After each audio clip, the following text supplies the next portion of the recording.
Bien, amigos, bien, amigos. Esto vamos a eliminar de acá y vamos a dejar esta partecita.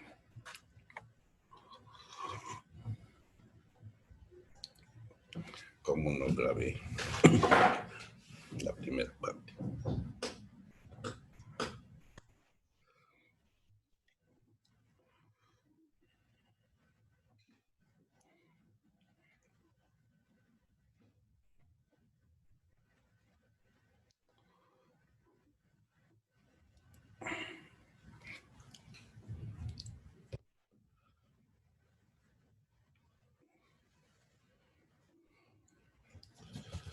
Entonces, ¿qué semiología vamos a hacer?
¿Cómo no se me ocurrió que debo grabar?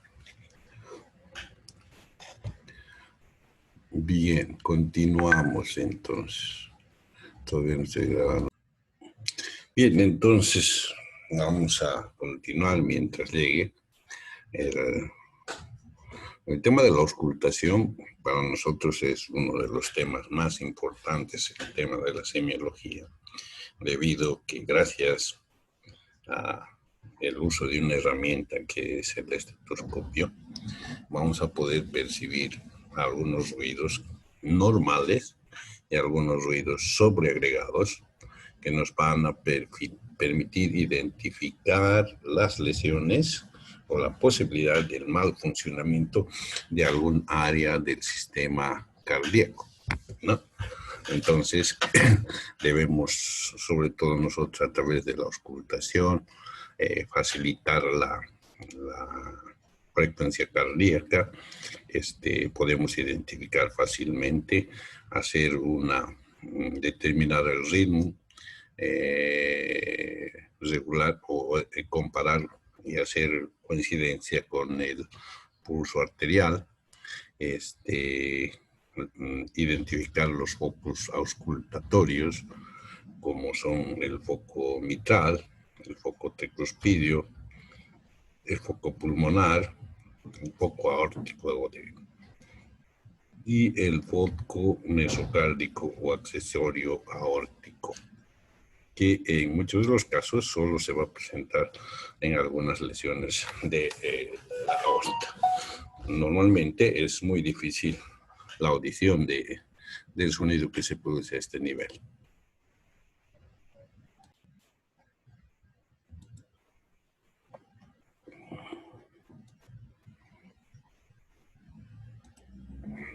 Bien, entonces estábamos hablando nosotros del tema de la auscultación, de la importancia que tiene esta técnica, sobre todo porque nos va a permitir a nosotros identificar sonidos a través de los sonidos o a través de la captación de los sonidos que producen o los ruidos que se producen por el funcionamiento del corazón. Vamos a poder identificar algunas áreas que estén afectadas o tengan un mal funcionamiento, ¿no? Y para eso nosotros identificamos sobre todo 3 focos de auscultación. En realidad son 5 los focos de auscultación. Uno tiene o adquiere una relevancia patológica a nivel de la otra, pero que es muy difícil a veces su percepción. Hablamos de un foco aórtico a nivel del espacio intercostal, del segundo espacio intercostal del lado izquierdo, en la línea paraexternal izquierda. Este es un foco que va a corresponder generalmente a los sonidos que se producen a nivel aórtico.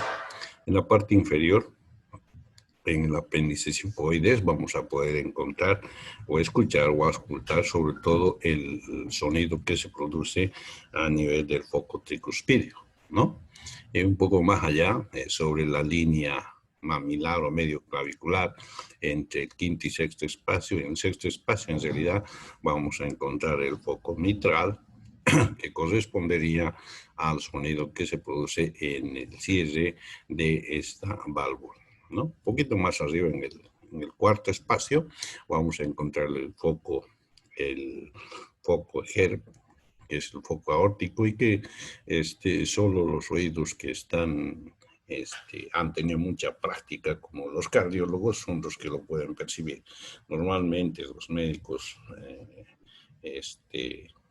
internistas o nosotros que estamos, o ustedes que están empezando, van a tener dificultad en identificar este tipo de sonidos producidos en este foco.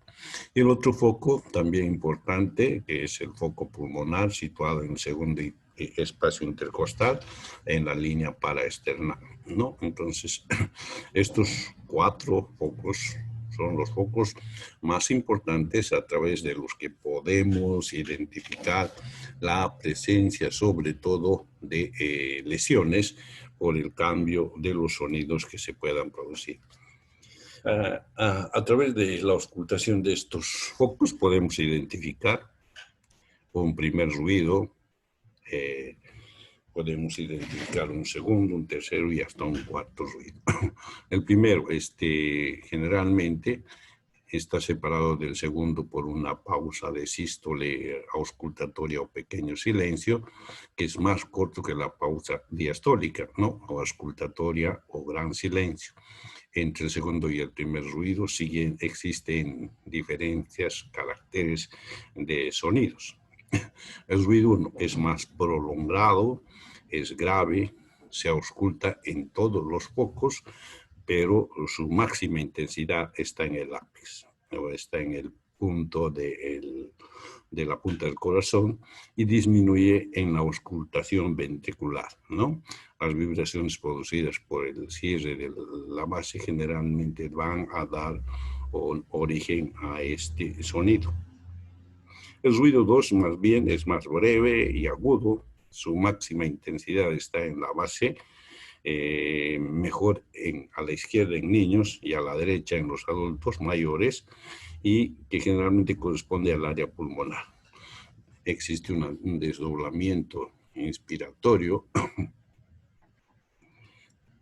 y entre los ruidos también hay un cuarto ruido, el cuarto ruido, que es el ruido auricular, que se debe al llenado rápido de este y que es más audible, sobre todo en algunas situaciones donde va a existir una mayor carga, como en el caso de las embarazadas, en personas que están con fiebre o en niños que están desnutridos.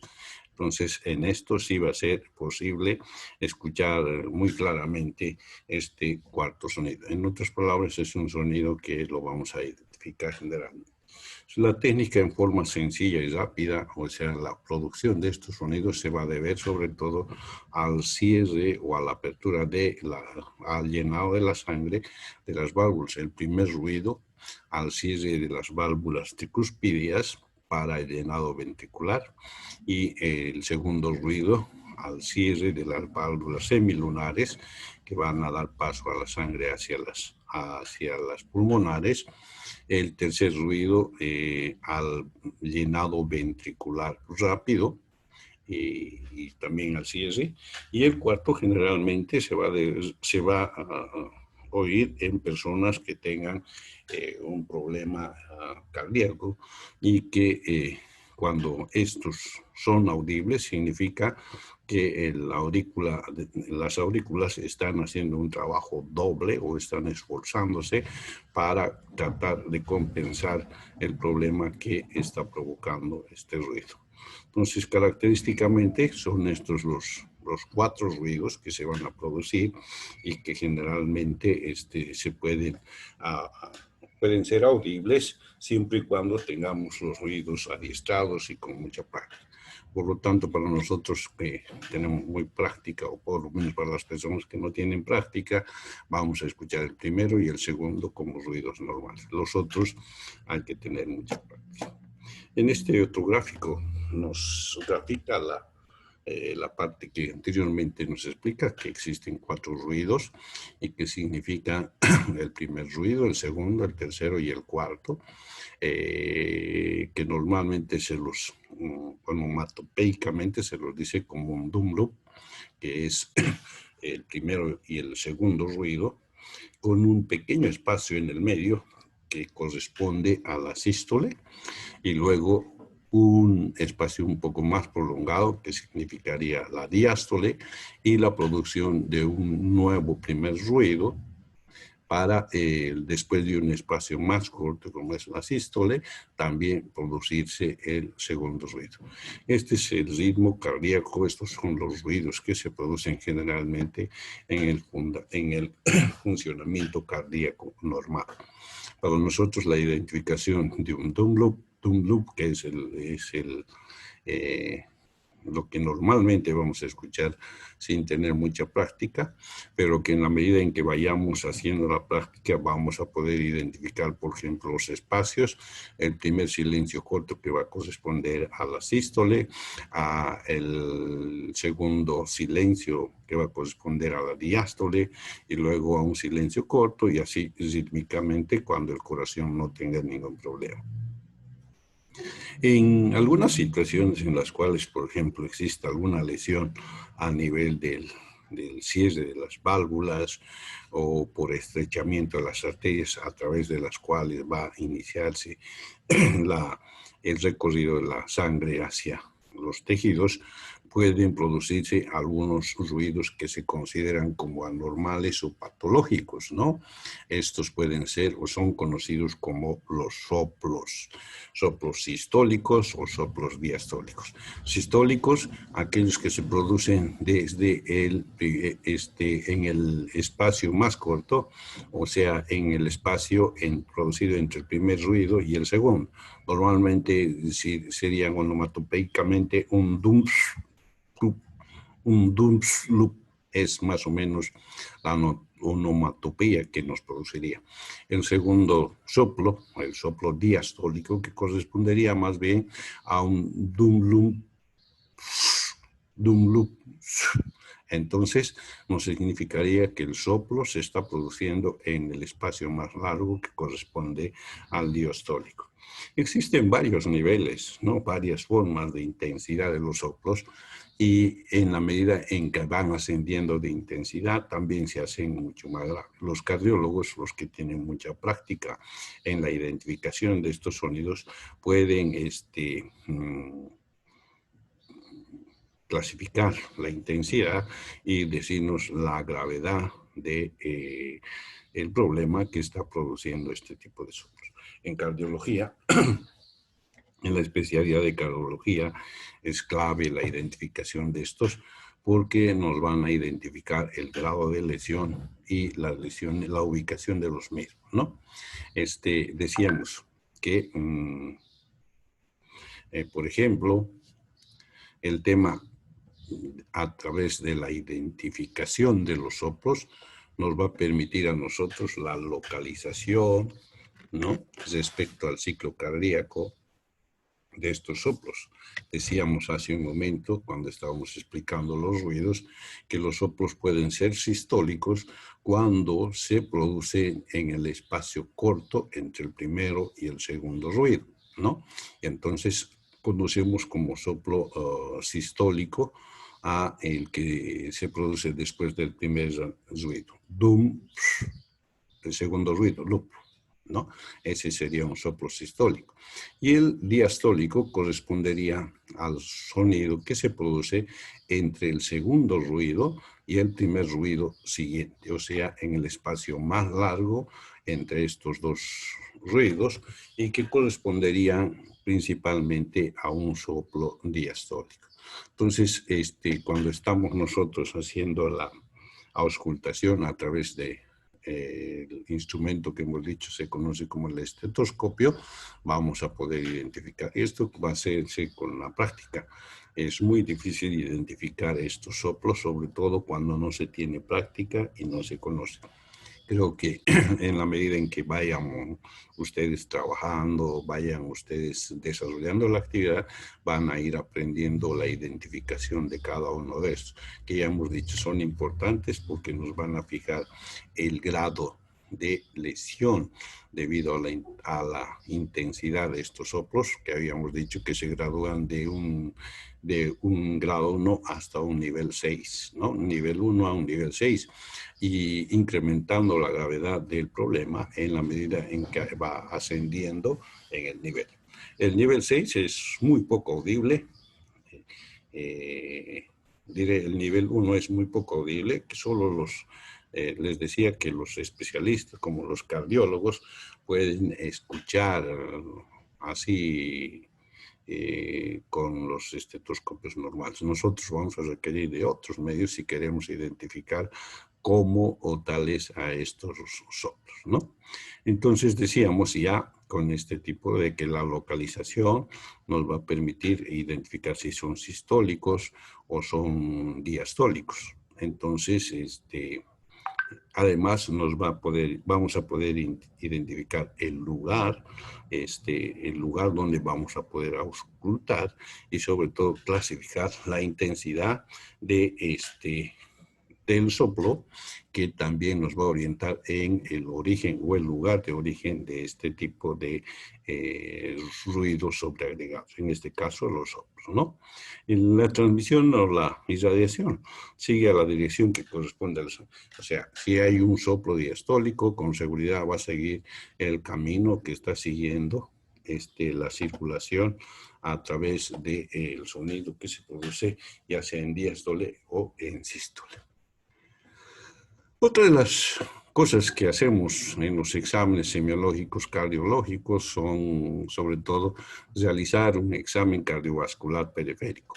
Para nosotros es importante, por ejemplo, verificar el área cardíaca a nivel del tórax, porque en muchas ocasiones, aparte de la percepción del latido apexiano, podemos encontrar un aumento de volumen, vamos a poder encontrar alguna situación que diferencia a una situación normal, vamos a encontrar en algunos casos el tema de la cianosis por el color azulado que va a adquirir la piel, las mucosas que aparecen generalmente cuando la hemoglobina reducida en los capilares se incrementa, ¿no? Esto va a pasar sobre todo en personas que tienen insuficiencia cardíaca y que como un síntoma manifiesto de esto se va a producir la coloración azulada de principio a nivel de las partes distales de los miembros, a la que se conoce como acrocianosis, o muy similar a lo que se produce, por ejemplo, en algunas personas sensibles, en las cuales el frío o la baja de temperatura produce una vasoconstricción provocando un color azulado en la punta de los dedos, en la punta de las orejas o la nariz, a lo que se conoce como acrocianosis, ¿no? También podemos ver el tema del hipocratismo digital, lo que significa el abombamiento de las uñas en forma de vidrio de reloj con ensanchamiento de las falanges distales que adoptan la forma de un palillo de tambor, que es muy característico sobre todo en este tipo de lesiones cardíacas, sobre todo crónicas, o lesiones hipoxemiocrónicas, lesiones en las cuales la oxigenación debido al problema cardíaco está disminuida. Entonces vamos a ver la cianosis en algunos casos acompañado sobre todo de los dedos en palillo de tambor que se conocen como los dedos hipocráticos, o sea, dedos en palillo de tambor.